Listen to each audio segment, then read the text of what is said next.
do this afternoon. Now, turning a prospect into a customer doesn't just happen by accident. Everybody agree with that? It's not easy. Attracting your target prospect into a potential customer is very, very demanding. Then you go on and lose that prospect to your competitor. That's infuriating, isn't it? But even worse, and here's the killer, is when you lose one of your customers to the competition. So they're bought from you one or more times and then they just go out and walk somewhere else. That really is the killer, and you must do everything possible to hang on to your customers. So going on from that, the tragedy of losing customers is that on average, are we all average in here? On average, companies lose half their customers every 5 years. That's a frightening thought, isn't it? But sadly very, very true. And of course it costs 5 times more to get a new customer than it ever does to hang on to an existing one. Neil was talking about the cost of acquisition this morning, and it certainly is far more expensive to go out and buy new ones. So at all costs we want to try and keep people in the fold. So just reducing your defections by 5% can make a huge impact to your profit margin at the end of the day. So that's what we've got to be working on. So let's start off by understanding the customer. Now again, we've talked about this a bit this morning, but now what makes people buy from you? Why would they want to buy from you rather than somebody else? Well, there's a few things. There's the product you're selling. How good is it? Is it fit for purpose? Does it look attractive? Is it long lasting? Is the guarantee right? Is it the right price? Now I say the right price, not is it the cheapest, is it the right price? What sort of service do you give around that product, whether it be at the time of sale, during the sale and afterwards as well? And then of course the extra value that you might put into your business, that USP that you provide that says I am different from everybody else. Now traditionally we all seem to think that price is key, and I believe that's driven by the high street.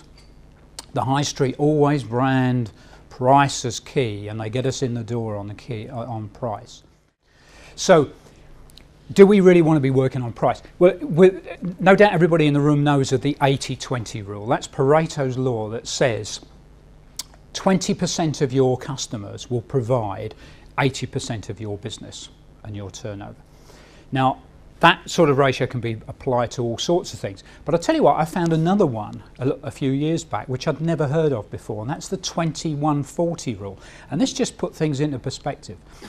This is one that's used in the banking industry, and apparently they say that 20% of their customers produce 140% of their profit. Think about that for a minute, because that means the other 80% cost them money. Bearing that in mind, do we really want to go down the price route? I don't think we do. Going on price only is a very dangerous way to work.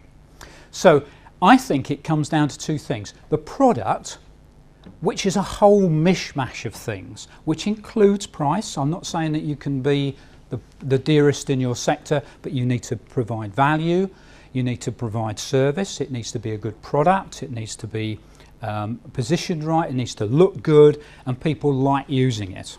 So it's a whole bundle of things in there. But linked to that is the relationship you have with the customer, and I think I'm going to prove to you that that's actually more important than the product itself. So let's put those two together. We've got product and relationship, and we're going to make a little diagram out of them.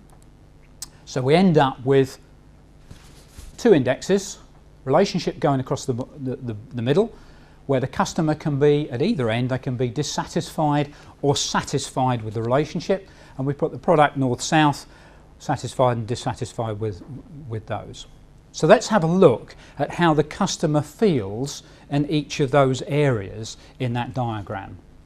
So let's start off with the worst one, which is where he's dissatisfied with the relationship and dissatisfied with the product. Well, I don't think there's any surprises here. That guy is actively looking for an alternative supplier. He does not want to buy from you. He will not buy from you unless you are the only person on this earth who provides that product, because he really doesn't want to do business with you.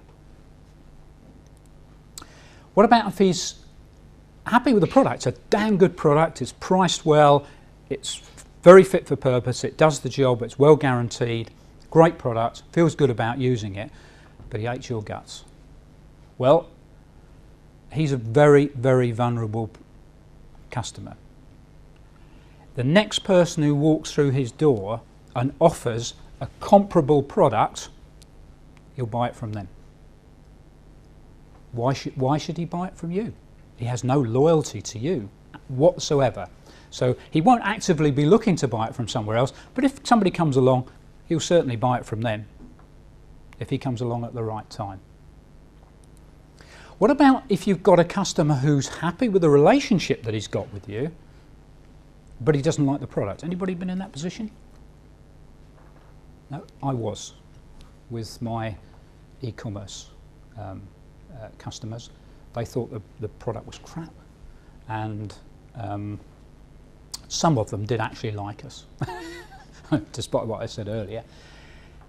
And it was very interesting, because what they did is worked with us. They came to us and said, we want to keep working with you, but we don't think your product's right. We need to work with you to improve your product and your offering so that we can keep going. And that's a very, very good position to be in, isn't it? How many customers would you get that would actually come around and say that to you? But it's only because you've got the relationship right. Now, if you've got a customer that likes you and likes your product, well, it's just utopia, isn't it? They're a very, very loyal customer. They will buy from you by preference, even if somebody comes along and offers how many people have tried to sell to somebody who's like that with your competitor? How difficult is it? Because they just really, they don't want to know, do they? They just love working with your competitor, and it's going to be very difficult to prize them out. So that's where you want to be, because they will always buy from you. Unless you screw things up, they will always buy from you. But more importantly, they will tell everybody in the world how wonderful you are, down the golf club, in the pub at night, to their friends, their relatives. And that's the best free acquisition, free customer acquisition. So that's where we're heading for. So there's a nice little diagram that I think just pulls that together and explains why relationship is actually more important than the product in many cases. So if there's a problem with the relationship, that's where we need to be looking.